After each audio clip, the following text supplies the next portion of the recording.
Donald Trump's chances of winning the presidency have really surged in the last couple of weeks or so. For example, on Polymarket, he enjoys a 30+% advantage, while just a few weeks ago, Harris actually held a narrow lead. Or in the polling nationally, where Trump has, for the first time in 3 months, led over Kamala Harris on the national polling. However, have you ever contemplated what Donald Trump's best case scenario for the 2024 presidential election would be? In today's video, we'll find out. Now, starting off here with Donald Trump's safe states, of course, the generic safe states will go for Donald Trump by a safe margin in a best case scenario. That is not very surprising. These are all states Donald Trump are expected to win by safe margins or very much close to safe margins.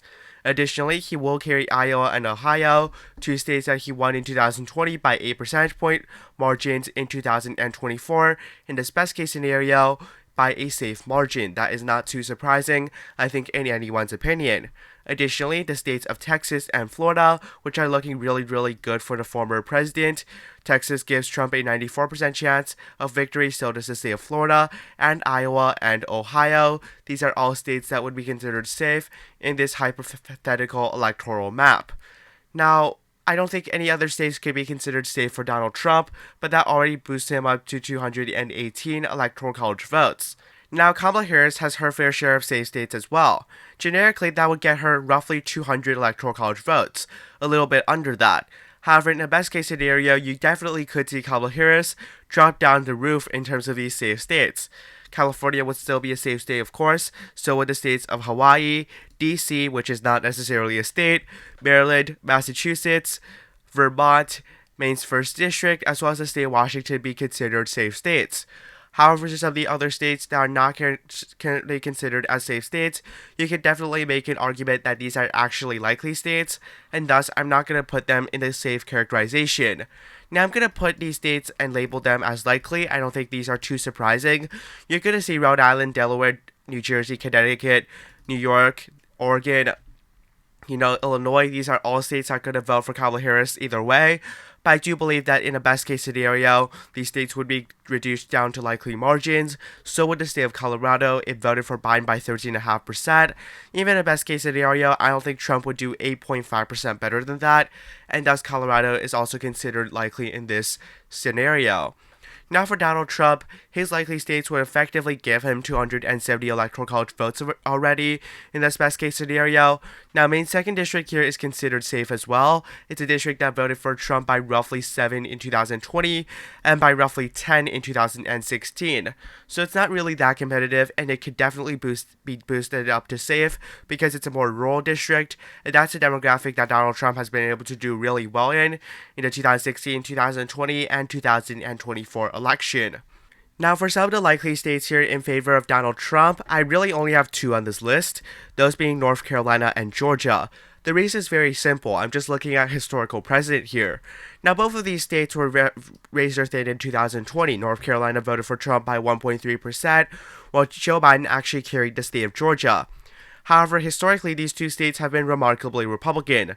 As soon as 2012, Romney had about an 8% lead over Obama in that presidential election in the state of Georgia.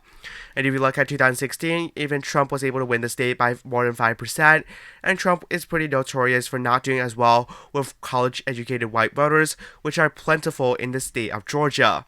Now, if you look back a little bit here, you can see that Republicans have historically also done quite well in North Carolina, and now Democrats have been doing a bit better. However, Trump was also able to win that in 2020, and a 3.7% overperformance would be impressive, but nonetheless still within the margin of expectation. In the state of Georgia, we've seen some polling here. If you go to the state-by-state polling in the state of Georgia, about a 2.2% edge for Donald Trump. It's definitely feasible given how polls consistently underestimate him that he could do 2.8% better in a state like Georgia, where he certainly has a lot of room for growth because there's a lot of registered Republicans in the state. There's a lot of voters that hardcore Republicans who voted for Biden in 2020, so there's definitely a lot of voters he could pull away from the Harris camp and in favor of him in 2024. Additionally, it's the state with the best and strongest Republican DNA, and you could definitely see him doing quite well in the state of Georgia. Now, polling there could be a problem here for Donald Trump, being that polling here is relatively accurate, which means that he's very likely to win the state, but not win it by that much. But nevertheless, it's still a pretty good sign in favor of the Trump campaign, in that he could definitely win Georgia by a likely margin. North Carolina, he carried in 2016. Definitely possible that he does about 3 to 4% better and wins in 2020. And also, rural counties in the state of North Carolina are definitely showing pretty good numbers for him in terms of the early voting. In 2020, Biden essentially swept the state in early voting just for Donald Trump to be able to catch up on the same day. This time around, the Republicans have a far shorter deficit in North Carolina, which could be a good sign that Trump could be doing better than what he was in 2020. Would that be enough to make it 5 points? I'm not sure, but in a best case scenario, most certainly. Now, Trump would be at 251 electoral college votes. I'm going to go with Kamala Harris because she's trailing far behind by 60 for her lean states. Now, I only really see one lean state on this map, being New Mexico. This was a double-digit Biden state, and again, I don't think the state will shift more than 8.8% in favor of Donald Trump in 4 years to make this tilt or going for Donald Trump, even in the best-case scenario. There are several favorable elements in the state of New Mexico for the Republican Party. Most notably, its high Hispanic population, right? A lot of the rural areas across the state around Donna Ana County, which is where La Cruces is located, as well as some of these rural counties, they rely on drilling, and that's a pretty big issue for Republicans, and also Hispanic voters in Albuquerque and Santa Fe. Those are areas where Donald Trump could definitely overperform in. But because this was a double-digit Biden state, I have to be cautious. I have to put the state of New Mexico right now in the lean blue column. It could certainly, in a best-case scenario, be even closer than that, but in all likelihood, this would be a likely blue state, between about 5% to about 10% in favor of Kamala Harris. So New Mexico is considered leaning towards the Democrats. Now, for Donald Trump and his lean states, I'm not going to go in much depth in some of these states because you should just look at predictions and not best case scenarios if you want in-depth analysis. Also, I'm a bit sick, honestly, so I don't want to go into them too in detail. Wisconsin, Michigan, and Pennsylvania, these are all considered lean states in a best-case scenario. The reason's very simple. In 2020, Biden won these states by very narrow margins of ranging between 0.7% in the state of Wisconsin, 0.63% to be exact, and about 2.8% in the state of Michigan. These are very narrow characterizations in favor of Biden. Additionally, in some of these competitive states here, you can see Wisconsin, Pennsylvania, Michigan, Trump has held a lead. While in 2020, Biden's lead was remarkable in those states. In 2016, when Hillary Clinton was actually unable to win those states, you saw that Hillary Clinton still had pretty remarkable leads in all 3 states, just to lose all 3 of them to Donald Trump. Therefore, despite the fact that Donald Trump is consistently underestimated by polling, the fact that he is still leading in all of these swing states suggests that he could definitely win some of these states by 4 to 5%, if not closer to a likely margin. However, just to be safe here, I'm going to put these states down as leaning Republican. Now going to Arizona and Nevada as well, these are states that will be considered leaning Republican as well. Again, these are states that are not too surprising. You look at Poly Market, right? Arizona has a 74% chance of going for Trump. Nevada has a 66% chance of going for Trump. Wisconsin, Michigan, Pennsylvania, these are all states where Donald Trump has a lead. It's not surprising that in a best case scenario, he could win some of these states by lean or even likely margins. In fact, for Arizona, I'm actually going to put that as likely because, again, his chances are really high on Poly Market, and polls suggest that he's going to win the state by closer to 2% rather than a tilt margin. So Arizona is also considered likely Republican. Now, out of these 5 uncharacterized regions, I'm actually giving 4 of them to Donald Trump in this best case scenario by a tilt margin and 1 in favor of Kamala Harris. I'm going to start off here with Nebraska's 2nd district. This unsurprisingly does tilt towards Donald Trump because he was actually able to win this district in 2016, and there's still a substantial Republican base there. Additionally, redistricting has made this district about 2 to 3% redder than it was back in 2016, so the fundamentals are actually stronger for Trump. Now, the problem for Trump in this district is that there's a lot of college-educated voters around Omaha, and this is a district that heavily trended in favor of Joe Biden. I mean, this was closer to a 9 to 10% trend in this congressional district, which was truly significant. Joe Biden did really well in this particular congressional district, and I do believe Harris is still favored here, but in a best case scenario, Trump could absolutely flip this district.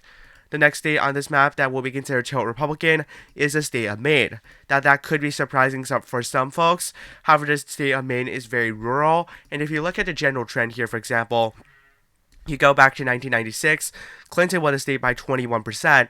Maine's second district was actually a district that voted for him by 21.6. You look at some of the trends here, because it's a more rural district, Trump actually won the same district by what? By 7.4%. That's closer to a 29% shift. And those huge trends are what makes me believe that in a best case scenario, Donald Trump could win Maine's at-large vote by tilt margin. It's going to be a very close state, but in this best case scenario, it's certainly doable for the Republican Party. Now going to the next state on this list here, that would be the state of New Hampshire. I do put this as tilt Republican. The reason is very simple. Back in 2016, just 4 years ago, in terms of how, relative to 2020, Hillary Clinton only won the state by 0.37%. That is a razor-thin margin. Now, of course, demographically, the state does favor Democrats because there's a lot of college-educated white voters in the district.